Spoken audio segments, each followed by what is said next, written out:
Here we go. This is the boardwalk, the brand new boardwalk, going from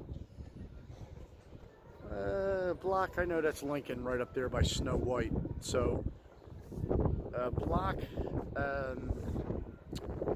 north of Lincoln, heading all the way south, and it's looks like a good 2-3 blocks of brand new boardwalk, which is going to be great. Not only that, I did notice over here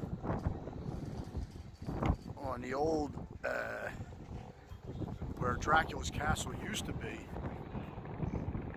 you know. Yeah, they're work in progress. Yeah.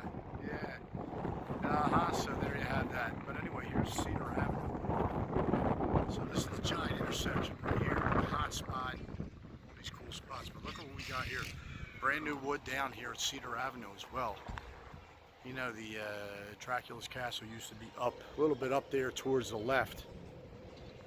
So they got brand new wood there too. So anyone coming down here who wants to pay their respects to the old location of Dracula's castle, you'll be able to do that on brand new wood. And that's the latest, some of the latest news here in Wildwood, New Jersey on the boardwalk.